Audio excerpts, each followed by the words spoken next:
Hello guys, जैसा कि आप सभी लोग थंबनेल और टाइटल से समझ ही गए होंगे कि हम लोग आज देखने वाले हैं BSc second year third paper plant physiology and biochemistry.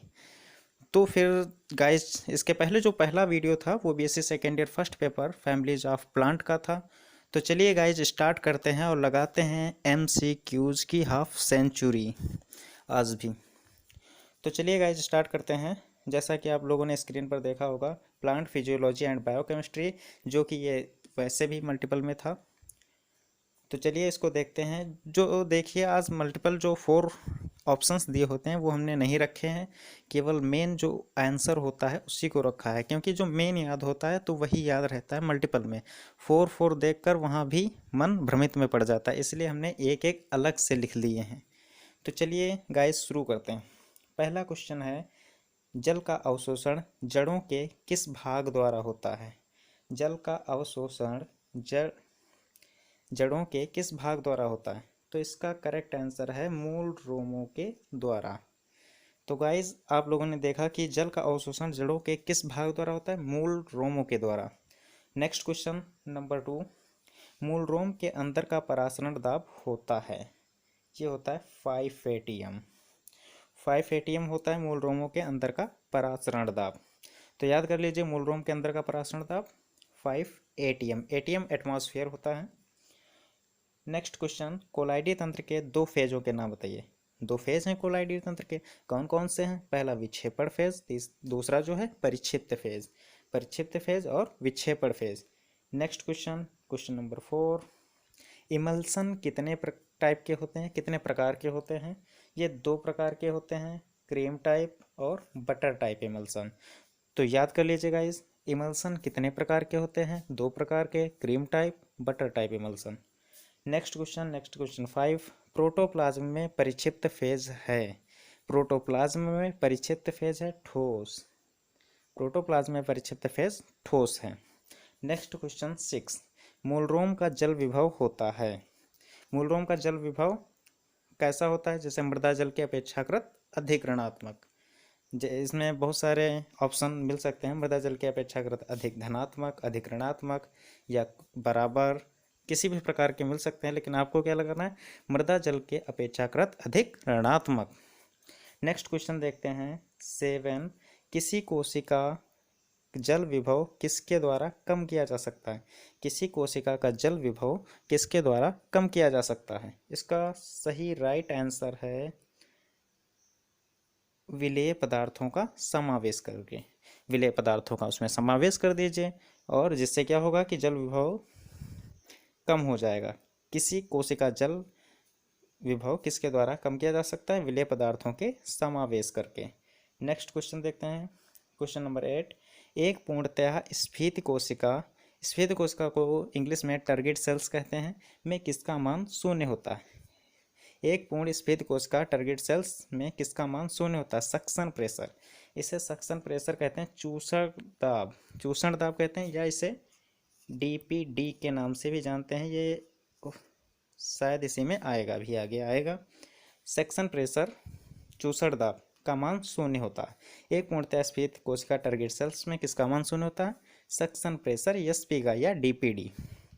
9th question है, परासरण दाब ओपी, स्फीत दाब टीपी व चूषण दाब डीपीडी। देखिए यहाँ पर चूषण दाब डीपीडी आ गया, और डीपीडी जो था वो क्या था? सक्शन प्रेशर था। सक्शन प्रेशर एसपी या एसपी डीपीडी के इक्वल होता है। तो इसका राइट आंसर हो जाएगा एसपी इक्वल डीपीडी, और इक्वल किसके होता है? OP minus TP. और टीपी जो होता है, ये इसे हम, ये 10th क्वेश्चन पर पहुंच गए। हाँ, टीपी जो होता है ये डब्ल्यू पी के बराबर होता है। डब्ल्यू पी याद कर लीजिए, ये ऑप्शन में मिल सकता है। एस पी बराबर डी पी डी बराबर O P minus W P या टी पी। तो फिर 9th क्वेश्चन कंप्लीट। इसके बाद अगला आता है क्वेश्चन नंबर 10। 10 में क्या होता है? शुद्ध जल के जल विभव का मान बताइए। शुद्ध जल के जल विभव का मान कितना होता है? एटीएम पर कितना होता है? दाब 0 होता है। शुद्ध जल के जल विभव का मान वायुमंडलीय दाब पर 0 होता है। वायुमंडलीय ताप पर एटीएम पर शून्य होता है। क्वेश्चन नंबर 11, किन्हीं दो कारकों के नाम बताइए जो कि किसी कोशिका के जल विभव को प्रदर्शित करते हैं। किन्हीं दो कारकों के नाम बताइए जो कि किसी कोशिका के जल विभव को प्रभावित करते हैं। पहला इसका आंसर है वायुमंडलीय ताप, दूसरा कौन सा है, विलेय की सांद्रता। ये दोनों मिल सकते हैं, वायुमंडलीय ताप और विलेय की सांद्रता, तो ये इसी पर टिक करना होगा। क्वेश्चन नंबर 12, किसी पादप कोशिका को एक अल्प परासारी घोल हाइपरटोनिक सॉल्यूशन में रखने पर क्या होता है? कोशिका फूल जाती है। यह question, this is question very very very most important, इसको लर्न कर लीजिए। किसी पादप कोशिका को एक अल्प परासारी घोल हाइपरटोनिक में रखने पर क्या होता है? कोशिका फूल जाती है। नेक्स्ट क्वेश्चन देखते हैं, क्वेश्चन नंबर 13, एक जीवद्रव्य कुंचित कोशिकाओं को आप किस प्रकार विकुंचित कर सकते हैं? एक जीवद्रव्य कुंचित कोशिकाओं को आप किस प्रकार विकुंचित कर सकते हैं? अल्प परासारी घोल में रखकर, हाइपरटोनिक में रख दीजिए। एक जीवद्रव्य कुंचित कोशिकाओं को आप किस प्रकार विकुंचित कर सकते हैं? हाइपरटोनिक में रखकर विकुंचित कर देंगे। नेक्स्ट क्वेश्चन 14, जल के परासरण विसरण के द्वारा कोशिका के अंदर विकसित दाब क्या कहलाता है? जल के परासरण विसरण के द्वारा कोशिका के अंदर विकसित दाब क्या कहलाता है? स्फीति दाब। गाइस, जैसा कि क्वेश्चन देख रहे हो, इसको आप देखिए, लिखना तो आप बहुत ही नज़दीक पेपर आ गए हैं, तो लिखने की तो कोई बात ही नहीं, आराम से देख देख कर समझते रहिए बस। जल के परासरण विसरण के द्वारा कोशिका के अंदर विकसित दाब क्या कहलाता है? स्फीति दाब। क्वेश्चन नंबर 15, अंतःचूषण इम्बिशन एक कौन सी प्रक्रिया है? भौतिक, फिजिकल है। क्वेश्चन नंबर 16, कौन सा जल पौधों को प्राप्त होता है? केशिका जल।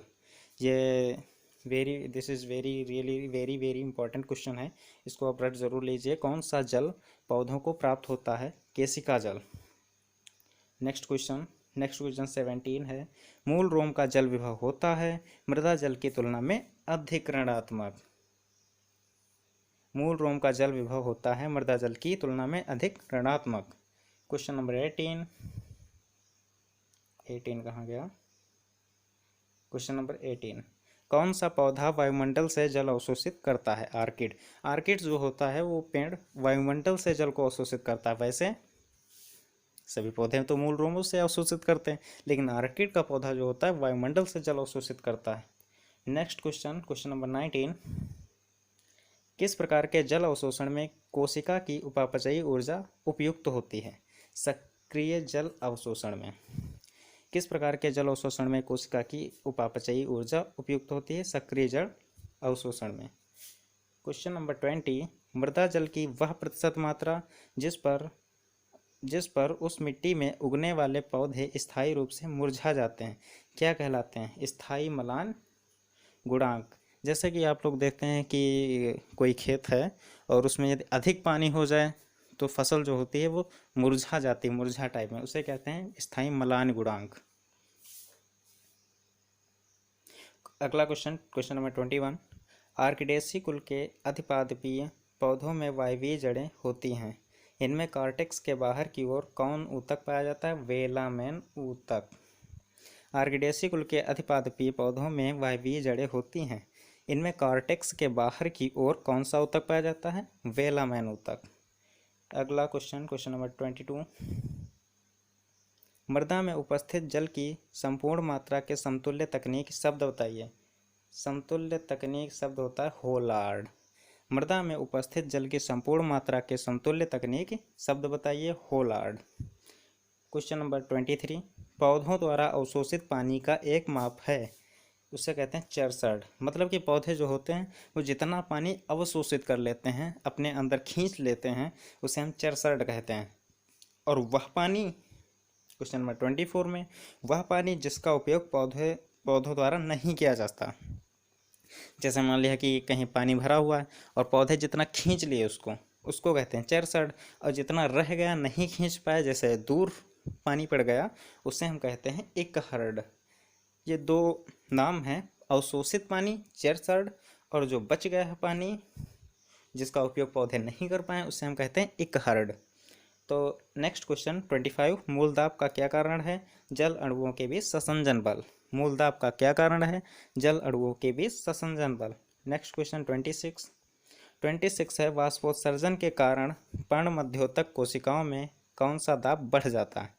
वाष्पोत्सर्जन के कारण पर्ण मध्योतक कोशिकाओं में कौन सा दाब बढ़ जाता है? चूषण दाब, वही चूषक दाब, DPD, SP suction pressure. Next question 27, पादप द्वारा अवशोषण हेतु उपलब्ध जल होता है केशिकीय जल। अभी बताया था कि केश का जल पौधे जो होते हैं वो कौन सा जल उपयोग करते हैं? केशिकीय जल, वही केशिका जल। पादपों द्वारा अवशोषण हेतु उपलब्ध जल कौन सा है? केशिकीय जल। क्वेश्चन नंबर 28, पौधों में उपस्थित रंध्र किसके कारण खुलते हैं? पोटेशियम आयन के कारण। This is really very very important question. ये आपको रट लेना चाहिए कि रंध्रों के खुलने और बंद होने में सहायक जो आयन होता है, या समझ लो कि एक तत्व होता है, वो कौन सा होता है? Potassium ion. रंध्रों से संबंधित जो आयन होता है वो पोटेशियम ही आता है। क्वेश्चन नंबर 29, पादप कोशिका में स्फीतता किसके कारण होती है? अंतःपरासरण के कारण। पादप कोशिका में स्फीतता किसके कारण होती है? अंतःपरासरण के कारण। पादप में जो कोशिका होती है, ये थोड़ी टेक्निकल प्रॉब्लम है, चलो सही हो गई। पादप कोशिका में स्फीतता किसके कारण होती है? अंतःपरासरण के कारण। क्वेश्चन नंबर 30, रसारोहण हेतु सर्वाधिक मान्यवाद है वाष्पोत्सर्जन का खिंचाववाद। रसारोहण हेतु सर्वाधिक मान्यवाद है वाष्पोत्सर्जन का खिंचाववाद। क्वेश्चन नंबर 31, किस पादप से वाष्पोत्सर्जन नहीं होता? किन पादपों में से नहीं है, किन पादपों में वाष्पोत्सर्जन नहीं होता है? जलीय एवं अर्धगमन। ये आपको पता होना चाहिए कि जो जल में पौधे होते हैं उनका वाष्पोत्सर्जन नहीं होता है। क्वेश्चन नंबर 32, कौन सा रसायन प्रतिवाष्पोत्सर्जक के रूप में कार्य करता है? Phenyl mercury acetate. Phenyl mercury acetate कौन सा रसायन प्रतिवाष्पोत्सर्जक के रूप में कार्य करता है? Phenyl mercury acetate. Question number 33, वातावरण की आर्द्रता किसकी दर को घटा देती है? वाष्पोत्सर्जन की। वातावरण की आर्द्रता किसकी दर को घटा देती है? वाष्पोत्सर्जन की। तो चलिए अगला क्वेश्चन देखते हैं। क्वेश्चन नंबर 33 हो गया। 34, पौधों में रंध्रीय वाष्पोत्सर्जन किस समय लगभग पूर्ण रूप से बंद हो जाते हैं? रात्रि में। रात्रि में वाष्पोत्सर्जन नहीं होता है। रात्रि में वाष्पोत्सर्जन जो करते हैं पौधे, वो स्पेसिफिक पौधे होते हैं, वो अलग से आते हैं। बल्कि ज़्यादातर जो अधिकतर होते हैं वो पौधे रात्रि में वाष्पोत्सर्जन नहीं करते हैं। क्वेश्चन नंबर 35, रंध्रीय छिद्र का व्यास कितना होता है? जैसे रंध्र होते हैं, पत्तियों की निचली सतह पर रंध्र या स्टोमेटा पाए जाते हैं, उनमें छिद्र कितने होते हैं? 3 से 10 माइक्रोन। 3 से 10 माइक्रोन होते हैं। इसीलिए हम पत्ती जैसे लेते हैं उसको देखते हैं पर उसमें छिद्र हमें दिखाई नहीं देते हैं, क्योंकि वो माइक्रोन में होते हैं। जैसे हमारे बॉडीज़ में जो जैसे स्वेट ग्लैंड होती हैं पर दिखाई नहीं देती हैं, वो सब माइक्रोस्कोपिक होती हैं। तो चलिए अगला क्वेश्चन है। क्वेश्चन नंबर 36, उदककणन ग्यूटेशन का कारण है। उदककणन ये हिंदी का एक शब्द है। उदककणन जो होता है ये हिंदी का शब्द है, और इसको इंग्लिश में क्या कहते हैं?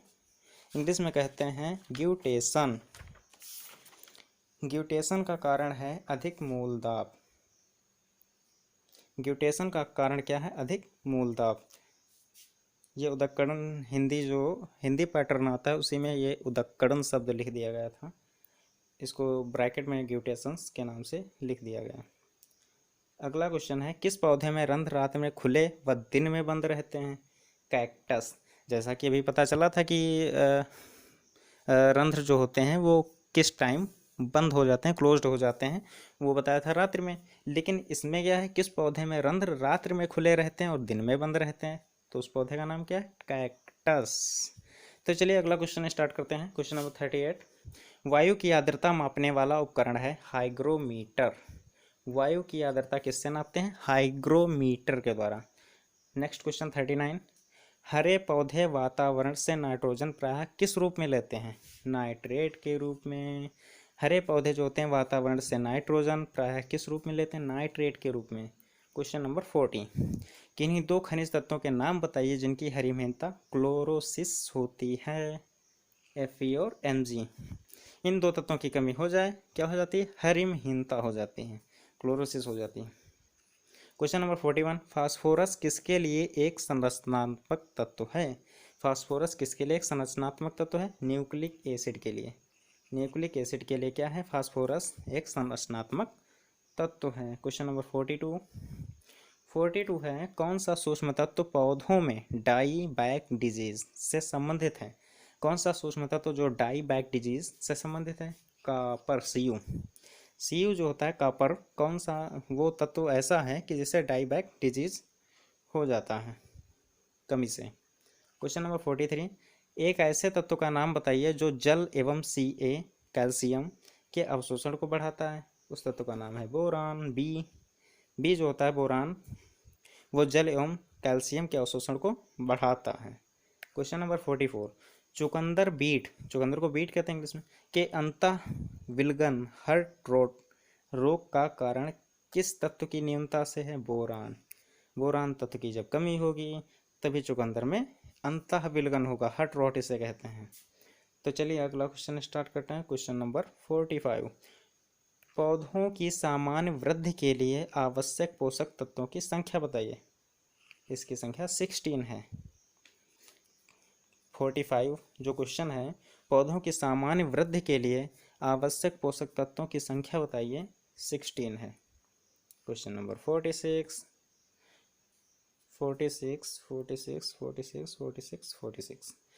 कौन सा रोग खनिज की कमी के कारण होता है? क्लोरोसिस। खनिज की कमी, क्लोरोसिस, इंटरनोड का छोटा होना। क्लोरोसिस रोग तो हो जाता है, जैसा कि इसमें बोला कि कौन सा रोग खनिज की कमी के कारण होता है, तो रोग कौन सा होगा? क्लोरोसिस। क्लोरोसिस में क्या होता है? इंटरनोड जो होता है का छोटा होना, वो बहुत छोटा हो जाता है। नेक्स्ट क्वेश्चन 47, परागकणों के अंकुरण के लिए आवश्यक तत्व का नाम बताइए। बोरान। बी, परागकणों के अंकुरण के लिए आवश्यक तत्व का नाम बताइए। बोरान। बी। अभी इसके पीछे 2 बार भी आ चुका है, क्योंकि एक चुकंदर में कौन सा रोग उत्पन्न करता था? उसके विलगन हो जाता था heart rot disease. Heart rot disease में कौन सा तत्व किसकी कमी से होता था? बोरान बी की कमी से। और इसमें क्या? परागकणों के अंकुरण के लिए आवश्यक तत्व का नाम बताइए। Boron B. नेक्स्ट क्वेश्चन 48, मृदा में अकार्बनिक पोषण किस रूप में उपस्थित होते हैं? विद्युत आवेशीय आयन। मृदा में अकार्बनिक पोषण किस रूप में उपस्थित होते हैं? विद्युत आवेशित आयन के रूप में। मृदा में अकार्बनिक पोषण किस रूप में उपस्थित होते हैं? विद्युत आवेशित आयन के रूप में। क्वेश्चन नंबर 49 है, पौधों में अचल तत्व का नाम बताइए। जो पौधों में अचल तत्व है उसका नाम बताइए, वो है कैल्शियम आयन। कैल्शियम आयन जो होता है वो पौधों में अचल तत्व के नाम से जाना जाता है। क्वेश्चन नंबर 50, किस तत्व, ये देखो गलत लिखा है, किस तत्व की जैविकीय नाइट्रोजन स्थिरीकरण में महत्वपूर्ण योगदान है? किस तत्व की जैविकीय नाइट्रोजन स्थिरीकरण में महत्वपूर्ण योगदान है? मॉलिब्डेनम की। किस तत्व की जैविकीय नाइट्रोजन स्थिरीकरण में महत्वपूर्ण योगदान है? मॉलिब्डेनम की। और नाइट्रोजन स्थिरीकरण में जो जीवाणु भाग लेते हैं उन्हें नाइट्रोबैक्टर कहते हैं। ये क्वेश्चन आ सकता है कि नाइट्रोजन स्थिरीकरण में भाग लेने वाले जीवाणु का नाम, बहुत सारे ऑप्शन दिए होंगे, उसमें एक नाइट्रोबैक्टर जो होता है वो सही होता है। और एक यदि उसमें पूछा जाए सवालों में, तो उसमें नास्टाक एनाबिना आ जाते हैं जो नाइट्रोजन स्थिरीकरण में सहायक होते हैं। ये क्वेश्चन 50 हो गए हैं, तो फिर गाइस लग चुकी है हाफ सेंचुरी। तो 50 क्वेश्चन हो गए हैं, और अगले नेक्स्ट क्वेश्चन जो है वो आगे के वीडियो में आते रहेंगे। इस वीडियो को लाइक करो, कमेंट करो और सब्सक्राइब करो, क्योंकि ऐसे ही वीडियो आपके पास आते रहेंगे और ऐसे ही हाफ सेंचुरी लगाते रहिए।